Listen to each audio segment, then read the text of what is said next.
안녕하세요. 밀리터리 미니어처 매니아 쓰림입니다. 개봉한 지 꽤 됐지만 아직도 일부 멀티플렉스 개봉관에 걸려있고 아직도 그 여운이 있는 영화 탑건 매버릭입니다.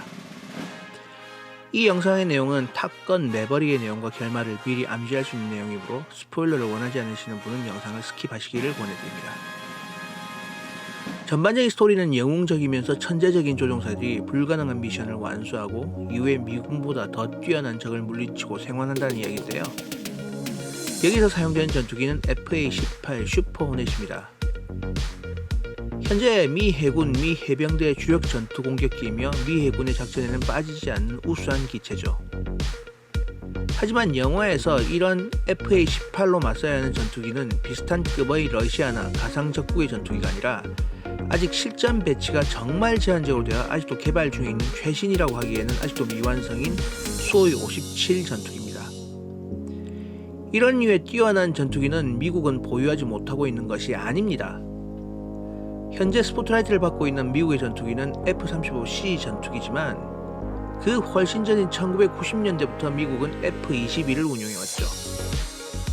오히려 비행 성능만 놓고 본다면 F-35보다 더 F-22가 더 뛰어난 기체입니다. 다른 건 몰라도 항공 전력에서는 세계 최강, 최대를 자랑하는 미국이 왜 기술적인 우위를 포기하면서까지 영화 탑건에는 FA-18을 사용해야 했을까요? 오늘은 탑건, 왜 그들은 좋은 전투기를 두고 FA-18을 써야 했을까를 같이 고민해 보도록 하겠습니다.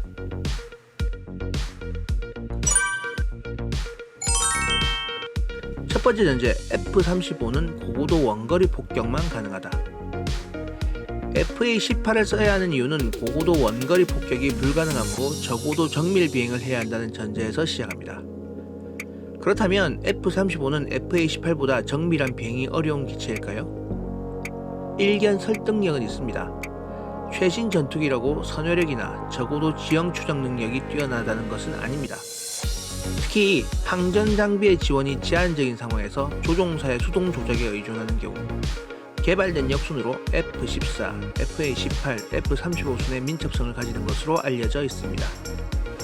즉, 조종사가 수동으로 저공 비행을 해야 하는 경우 FA-18이 F-35보다 더 적합한 기체일 수가 있죠. GPS 제밍으로 F-35를 사용할 수 없다? 정밀 유도 폭탄으로 정확하게 폭격하는 경우에는 GPS의 지원이 필수적입니다. GPS의 오차는 5m 이내 정도니까 정확하게만 설정하면 어떠한 유도 장치보다 효과적이죠. 하지만 전략적 방어가 필요한 거점에 GPS 제밍을 한다는 것은 꽤 설득력이 있습니다. 그래서 사용하는 폭탄도 GPS 유도 폭탄인 JDAM이 아닌 GBU 계열의 폭탄을 사용하는 설정으로 나옵니다. 결론은 GPS 사용이 불가능하고 레이저 유도 폭탄을 사용해야 하고 따라서 저공으로 침투하여야 하고 이를 위해서는 기동성이 우수한 FA-18이 필수적이다 입니다. 다 맞는 말입니다. 그렇다면 미군은 실제적으로 이런 방법으로 작전을 진행할까요?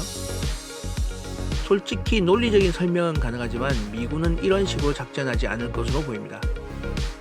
먼저 모든 적이 GPS를 사용할 수 없다면 미군의 가장 뛰어난 탑건 스쿨 출신 조종사 중에서 선발된 조종사를 훈련해서 다시 또 그 중에서 선발해야 한다면 레이저 유도 폭탄의 효용은 매우 제한적일 수밖에 없죠. F-35와 B-2 등 미 스텔스 항공 전력의 효용은 벌써 증명됐고 철저하게 방어된 상공이라고 해도 위협을 최소화한 상태에서 진입시키기란 어렵지 않습니다. 대부분의 경우 GPS를 상시 교란시키긴 쉽지 않아요. GPS를 교란하는 장비 역시도 제한적이니까. 이런 경우 JDAM으로 고고도에서 간단하게 해결할 수 있습니다. 택배처럼 떨어뜨리고 하면 끝이니까요. 문제는 GPS가 교란되고 있는 상공에서 중고고도 정밀 폭격을 하기 위해서는 레이저 유도가 필수적인데 폭탄 투하를 위해 폭탄창을 열게 되면 레이더에 탐지되고 그런 상황에서 한가롭게 레이저 조사를 하고 있을 수 없다는 것 역시 설득력이 있습니다. 여기 레이저 조사는 공격 항공기만 가능한 것이 아니라 미리 파견된 육상 병력도 충분히 유도할 수가 있어요. 미 해군이 자랑하는 SEAL팀을 파견하고 적당한 시점에 고공에 F-35만 가져다 놓는다면 폭탄 투하 후 바로 회피 비행을 하게 되면 작전을 쉽게 완료할 수 있죠. 실, 그린베레 등 다양한 특수부대의 주요 임무가 정밀 항공 폭격 유도에 있고, 실제 미군이 2003년부터 AMPQ-1이란 이름으로 육군, 해군에 도입한 레이저 폭격 지시 장치입니다. 현재도 지속적으로 개량되어 사용되고 있죠. 물론 특수부대의 적지 파견도 쉽지 않은 방법이지만 초음속 전투기로 지형 추적 비행을 하는 난이도보다는 어렵지 않아 보입니다. 비용 또한 이런 훈련과 영화에서 전투기 손실까지 감안해보면 그 점이 훨씬 현실적으로 보이네요. 영화 12 솔저스에서 극적인 연출을 위해 폭격 유도에 대한 부분은 크지 않지만 실제로 투입된 그린베레 태스크포스는 제이담의 정밀 좌표뿐만이 아니라 레이저 유도 임무도 수행했었습니다.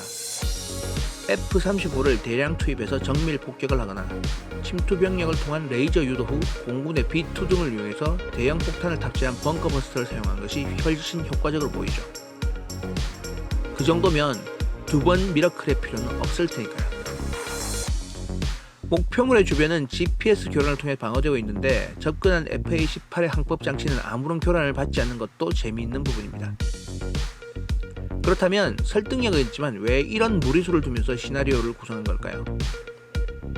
다 떠나서 극적인 효과를 위한 것이 가장 크다고 생각되죠. 미군의 잘 훈련된 특수부대를 투입해서 레이저를 조사하고 비싼 폭격기로 폭탄을 떨어뜨리고 왔다. 그것도 벙커버스터 한 방이면 끝. 이 정도면 작전 브리핑, 작전 정도로 길게 끌어봐야 20분짜리 재미없는 페이크 다큐 전투로 끝나버릴 테니까요. 전투기 조종사들의 갈등, 한계의 극복, 희생 정신을 보여주려니 기체의 성능에 의지하는 것이 아니라 조종사의 역량에 의해 극복될 수 있는 상황을 보여줘야 하니까요. 그것이 바로 미사일 시대를 조종하는 조종사의 역량으로 극복하는 탑건의 이유기도 하죠. 영화 제작의 이유도 있습니다. 영화가 시작될 시점에 해군용 F-35C의 배치가 매우 제한적으로 이루어져 있던 시점이라 영화 초기에는 함상의 F-35C가 보이지만 임무에 들어간 니미츠급 항모 에이브램 링컨에는 FA-18만 보입니다. 아직 배치가 완료되지 않은 시점이고 기능 역시 제한적인 형태라 향후 현실화될 기능과는 괴리가 있어 사용이 어려웠을 겁니다. 그보다 더 중요한 것은 촬영을 위한 이유도 적지 않을 것 같아요. 첫 번째, F-35C는 복조화형이 없습니다. 탑건 매버릭의 가장 강력한 세일즈 포인트는 그런 항공 액션물을 만들면서도 CG 없이 실사 촬영을 했다는 것. 그래서 역동적인 화면을 얻을 수 있었고 고지에 시달리는 배우들의 생생한 화면을 얻을 수 있었지만 배우들이 전투기를 조종하는 것은 불가능에 가깝습니다. 탐 크루즈가 실제로 조종하는 것을 요청하기도 했다고는 하지만 개인의 역량에 더해서 행정적인 문제까지 겹쳐서 무산됐다고 하네요. 배우들의 촬영을 위해서는 복조형의 전투가 필요했고 FA-18은 F형, 복조형에 있는 전투기가 촬영에 크게 도움이 됐죠.